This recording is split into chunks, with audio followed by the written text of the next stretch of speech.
Be strong in the grace that is in Christ Jesus. 2 Timothy 2, verse 1. Christ has grace without measure in himself, but he has not retained it for himself. As the reservoir empties itself into pipes, so has Christ emptied out his grace for his people. Of his fullness have all we received, and grace for grace. He seems only to have in order to dispense to us. He stands like the fountain, always flowing, but only running in order to supply the empty pitchers and the thirsty lips which draw near to it. Like a tree, he bears sweet fruit, not to hang on boughs, but to be gathered by those who need it.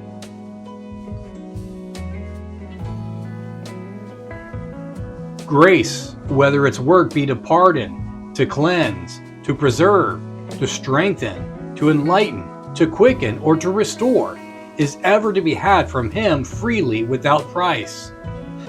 Nor is there one form of the work of grace which he has not bestowed upon his people. As the blood of the body, though flowing from the heart, belongs equally to every member, so the influences of grace are the inheritance of every saint united to the Lamb.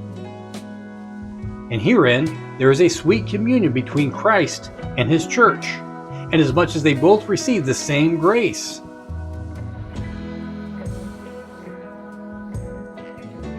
Christ is the head upon which the oil is first poured, but that same oil runs to the very skirts of the garments, so that the meanest saint has an unction of the same costly moisture as that which fell upon the head.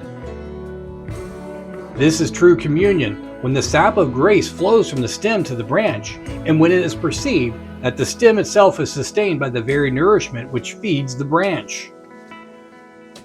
As we day by day receive grace from Jesus, and more constantly recognize it as coming from him, we shall behold him in communion with us and enjoy the felicity of communion with him.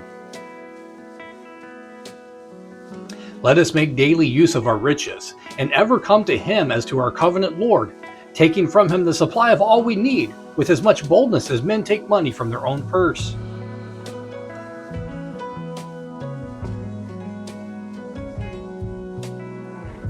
Be strong in the grace that is in Christ Jesus. 2 Timothy 2, verse 1.